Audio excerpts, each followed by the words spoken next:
Assalamualaikum warahmatullahi wabarakatuh. Nah, jumpa lagi. Kali ini kita akan membahas topik yang lain, yaitu mengenai passive voice. Jadi passive voice atau kalimat pasif itu adalah satu kalimat ya. Ini adalah sebuah kalimat di mana subjeknya dikenai tindakan atau dikenai perbuatan. Oke, gitu ya. Jadi berbeda dengan kalimat aktif. Kalau di kalimat aktif, si subjek itu yang melakukan kegiatan atau tindakan. Sedangkan dalam kalimat pasif, maka sebaliknya, si subjek yang dikenai tindakan atau dikenai perbuatan. Oke. Kita simpulkan tadi ya. Ini adalah sebuah kalimat ya, kalimat di mana subjeknya atau subjeknya ya, subjeknya dikenai dikenai tindakan atau dikenai perbuatan atau dikenai pekerjaan, sama itu ya.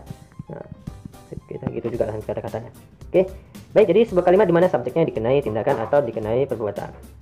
Nah, passive voice atau kalimat pasif ini nanti memiliki pola yang secara umum ya. Jadi pola umumnya itu adalah dia akan ada subjek, kemudian diikuti oleh to be. Nah, kemudian diikuti dengan kata kerja bentuk ketiga atau bentuk past participle. Dan bisa jadi memang nanti ada by diikuti dengan objek atau bisa jadi juga tidak ya. Jadi by objek ini sifatnya optional, boleh ada boleh tidak gitu ya. Nah, tapi secara umum polanya ini ya, subject plus to be plus verb 3. Oke, ini pola umumnya.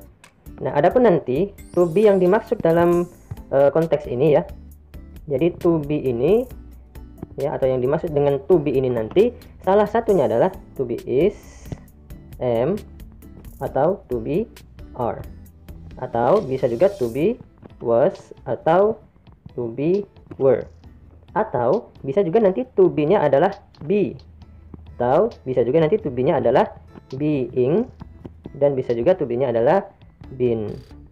Oke, jadi inilah yang dimaksud dengan to be ya. Nah, bedanya adalah nanti pada konteks tensisnya ya, pada tensisnya. Oke, jadi biasanya nanti kalau kita bahas lebih detail lagi, is, am, are ini adalah digunakan ketika tensisnya adalah simple present. Jadi ketika tensis yang kita ubah kalimatnya itu adalah simple present, maka ketika diubah menjadi kalimat pasif harus menggunakan to be, is, am, atau are.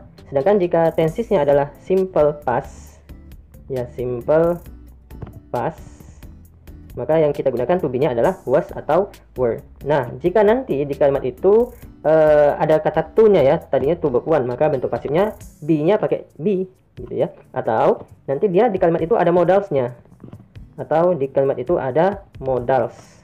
Atau bisa juga ini ketika tensisnya adalah future ya, adalah modal saja kan, future modalsnya cuma will sama shall ya. Sedangkan modals banyak yang kita udah dibahas juga di video sebelumnya. Jadi kalau kalimat itu mengandung modals kemudian diikuti verb, maka bentuk pasifnya to be-nya adalah be. Lalu ketika nanti tensisnya itu adalah bentuk continuous ya kan. Ini ketika tensisnya bentuknya continuous, pokoknya nama tensisnya ujungnya continuous ya, continuous, maka dia pasti pakai to be being. Nah, ketika tensisnya dia ujungnya namanya perfect ya, present perfect, past perfect, future perfect ya kan, itu pasti menggunakan been ketika diubah menjadi kalimat pasif. Ya, ini pola umumnya gini ya. Oke. Nah, sekarang kita coba bahas sedikit perubahan ya. Perubahan dari kalimat aktif. Perubahan dari kalimat aktif dari aktif menjadi pasif. Jadi passive voice ya, kalimat aktif menjadi pasif. Oke. Di kalimat aktif nanti begini dia. Pakai yang mana? Inilah ya. Jadi ketika nanti kalimatnya adalah kalimat aktif, oke, itu secara umum ya, bentuk dasar sebuah kalimat subjek diikuti dengan verb, oke, kemudian diikuti dengan objek, oke ya. Nah, ketika dia diubah menjadi kalimat pasif, maka ada yang mengalami perubahan posisi. Yang pertama adalah si subjek akan pindah posisi ke paling belakang atau sebagai objeknya ya. Jadi ditandai dengan nanti di sini by baru diikuti dengan objek. Oke. Kemudian yang kedua, si objek akan menggantikan posisi si subjek di depan. Ya, jadi dia pindah ke depan nih. Oke, dia pindah ke depan, berubahlah dia statusnya sebagai subjek. Lalu kata kerjanya ya, verbnya ini mau verb 1, verb 2, verb 3 ataupun verb ing nanti akan mengalami perubahan sehingga dia menjadi harus ada to be-nya. To be lalu diikuti bentuk ketiga, verb dalam bentuk ketiga, gitu ya. Nah, inilah perubahan dari kalimat aktif ke pasif. Nah, sebagai catatan, auxiliary yang muncul di antara subjek dan verb, ya, di antara subjek dan verb itu diturunkan saja.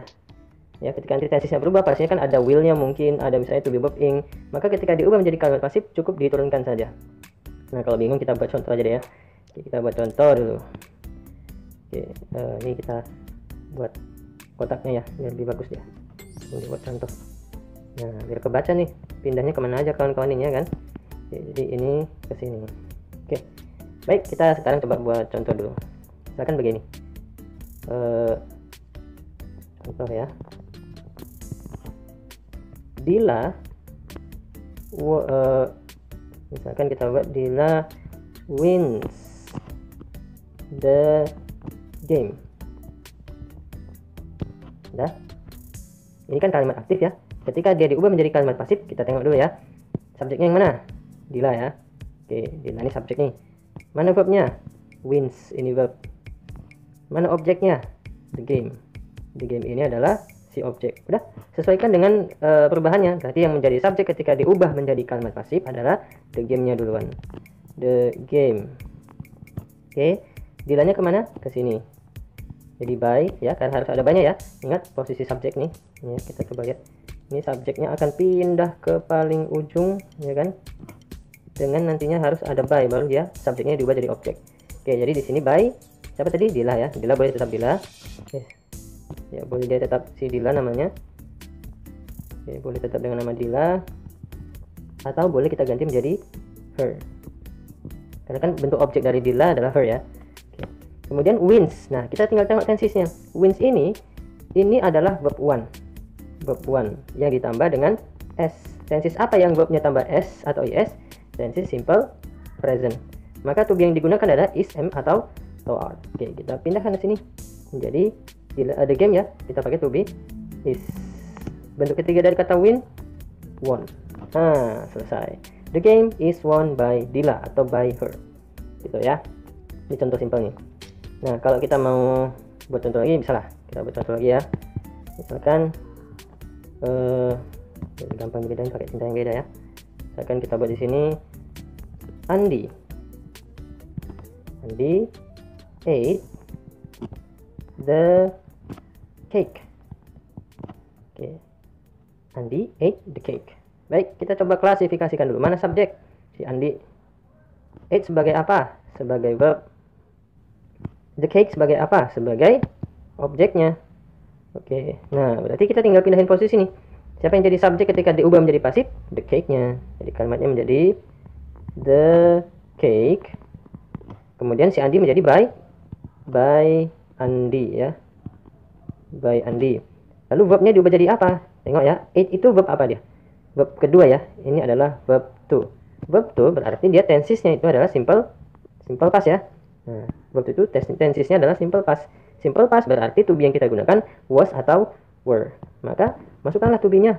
Karena dia the cake, kita gunakan to be was. Kemudian bentuk ketiga dari kata ate adalah eaten. Was eaten by Andi. Oke. Jadi inilah ya, mengubah kalimat aktif menjadi pasif ya. Dari kalimat aktif menjadi pasif. Oke. Nah, sekarang kita coba buat yang lebih kompleks tensisnya. Yang perfect atau yang continuous misalnya ya. Kita buat contoh misal Imam is reading the book. Imam is reading the book. Oke. Nah, kita coba klasifikasi ya. Mana subjeknya? Imam. Lalu mana verbnya? Reading. Mana objeknya? Salah cinta ya, sorry. Ya. Reading sebagai verb. Mana objeknya? Ya, objeknya adalah the book. Oke. Kita pindahin. Loh, isnya bang nggak digaris bawahi. Nanti dulu. Itu tadi yang saya bilang dengan di awal tadi ya. Komponen yang ada atau auxiliary yang muncul antara subjek dan verb itu nanti diturunkan aja. Kayak mana cara menurunkannya nanti kita coba lihat ya. Sekarang kita coba ubah dulu kalimat ini menjadi pasif. Maka yang di depan nanti adalah the book ya. The book. The book. Kemudian imamnya menjadi by imam. Oke, by imam. Lalu readingnya menjadi apa? Reading ini kan is reading, berarti tensesnya apa dia? Continuous ya. Nah, setiap yang tensesnya continuous, berarti to be yang digunakan adalah being. Oke ya. Nah, jadi di sini bakalan menjadi being. Bentuk ketiga dari kata read tetap ya, cuman bacanya aja beda. Read ya kan. Nah, sekarang tinggal to be-nya nih. Nah, tinggal to be-nya. To be-nya kayak mana nih, Bang? Karena kebetulan di sini to be-nya is, ya kan? Maka pasti di sini akan menjadi is, am atau are. Sesuaikan dengan subjeknya jamak atau tunggal. Karena di sini tunggal, is-nya tetap is. Seandainya di sini misalnya the books, maka di sini is-nya menjadi are, gitu ya. Agak paham ya? Oke. Jadi is-nya di sini tetap ya, dia tetap is. Seandainya tadi di sini contohnya misalnya the books ya. Seandainya dia the books, misalkan ini the books, maka dia pakai to be are. Jadi to be-nya tetap dengan tenses yang sama, hanya disesuaikan dengan subjeknya itu jamak atau tunggal gitu ya. Oke, sekarang kita coba lanjut buat contoh lagi. Ya, ini contoh yang ketiga ya. Sekarang kita buat contoh yang keempat. Yang keempat misalnya gini. Dinda will send the package. Oke. Yang mana subjeknya? Subjeknya adalah Dinda. Yang mana verbnya? Verbnya adalah send. Yang mana objeknya? Objeknya adalah the package. Oke. Nah, will-nya tadi gimana? Ingat. Apa namanya tadi istilahnya auxiliary ya. Nah, ingat auxiliary yang muncul antara subjek dan verb itu nanti tinggal diturunkan aja gitu ya. Nah, sekarang kita coba buktikan kita lihat ya kayak mana sih cara menurunkannya gitu. Oke, kita ubah dulu posisi package jadi subjek sehingga kalimatnya menjadi the package. Kemudian Dindanya menjadi by Dinda. Oke, kemudian send. Will send itu kan tensesnya apa nih? Future ya, atau dia menggunakan modals. Kalau dia pakai modals, maka kita gunakan be sebagai to be-nya. Oke, maka kita letakkanlah di sini modalsnya be, to be-nya be. Bentuk ketiga dari kata send adalah send. Lalu will-nya diapain, Bang? Nah, ingat komponen atau auxiliary yang muncul di antara subjek dan verb itu tinggal diturunkan aja. Berarti sini tetap will gitu. Seandainya will-nya diganti menjadi must, maka ini tetap menjadi must. Misalkan di sini must ya. Maka di sini must. Kalau di sini can, maka di sini juga jadi can gitu. Paham lah ya? Oke, baik. Sekarang kita coba buat contoh yang keempat deh. Supaya lebih paham, lebih mantap lagi ya. Buat contoh yang keempat. Misalkan di sini Nanda has apa misalnya? Nanda has bought a new car. Oke. Baik, sekarang kita coba lihat dulu ya klasifikasi mana subjek si Nanda. Mana verbnya? Verbnya adalah bought. Yang mana objeknya? Objeknya adalah a new car. Oke. Nah, sekarang kita coba tentukan nih pengubahan pasifnya gimana gitu ya. Siapa yang di depan? A new car. Karena dia objek di kalimat aktif ya. Jadi a new car. Kemudian nandanya menjadi by Nanda. Boleh juga diganti menjadi him atau her, tergantung nandanya laki-laki atau perempuan ya. Kemudian bought, has bought. Has bought itu tensesnya apa? Has bought itu tensesnya adalah perfect. Kalau dia perfect kita gunakan been sebagai to be. Jadi di sini kita tinggal tambahkan karena tadi katanya gini ya. Verbnya diubah menjadi to be verb 3. Jadi verbnya tadi adalah bought. Maka bought-nya dikasih to be-nya tadi apa? Been. Kenapa to be-nya been? Karena kebetulan dia tensesnya perfect. Bentuk ketiga dari kata bought tetap bought. Nah, tinggal has-nya kita turunkan. Karena tadi auxiliary yang muncul antara subjek dan verb itu tinggal diturunkan aja. Has-nya jadi apa? Tetap has atau jadi have? Karena kebetulan subjeknya adalah a new car, maka di sini tetap has. Tapi kalau di sini misalnya new cars, sehingga subjek pada kalimat pasifnya juga new cars, maka has-nya diganti menjadi have been bought by Nanda gitu ya. Oke, saya rasa cukup paham lah ya. Jadi seandainya nih kan berandai-andai. Seandainya new cars lah yang sebagai objek, maka ketika diubah menjadi pasif, has-nya mengikuti dan diubah menjadi have gitu. Oke ya. Ya, kurang lebih begitu sih ke tenses selanjutnya ya. Ke semua tenses kurang lebih sama prosesnya. Identifikasi dulu mana subjek, mana verb, mana objek, kemudian pindahkan posisi, ya kan? Lalu ikuti ketentuan, verbnya harus ada to be-nya, kemudian jadi apa yang ada di antara subjek dan verb diturunkan aja. Kalau ada, kalau nggak ada berarti nggak usah, gitu ya.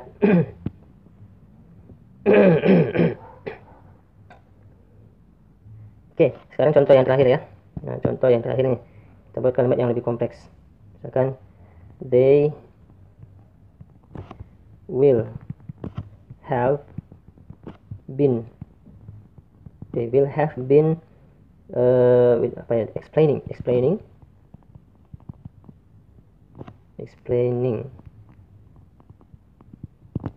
the material by next, atau nggak salah ya, ini nanti adalah yang penting kita mengubah dulu ya, mengubah aktif ke pasif dulu ya. They will have been explaining the material. Oke, kita klasifikasi yang mana subjek, they. Oke ya, jadi they ini adalah subjek. Yang mana verbnya, ini explaining, inilah verbnya. Sorry, tintanya salah, supaya gampang ditandai ya. Jadi ini adalah verb. Oke, yang mana objeknya? Objeknya adalah the material. Baik, tinggal ubah aja posisinya. Berarti ketika kalimat ini diubah menjadi pasif, yang menjadi subjek pada kalimat pasifnya adalah the material.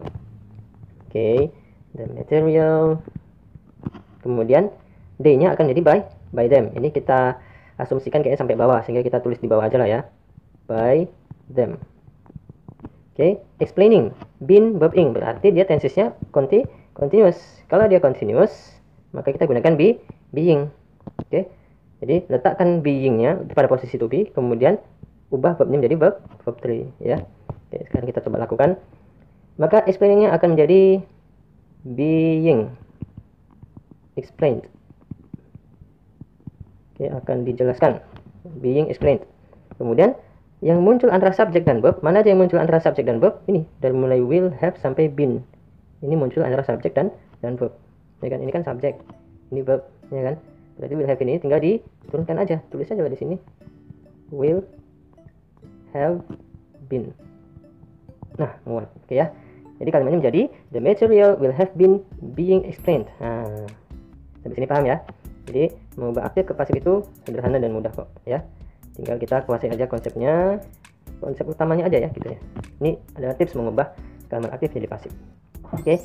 Nah, sekarang coba saya kasih contoh yang lain lah ya. Ini kan contoh yang berkaitan dengan tenses ya. Tadi kan kita belum ketemu nih contoh yang ini nih. Gimana contohnya? Oke, sekarang kita coba buat. Nah, misalkan they need to clean the class. Oke, baik, sekarang kita coba klasifikasi. Mana subjeknya? They. Mana verbnya? Yang verbnya itu adalah clean, ya kan?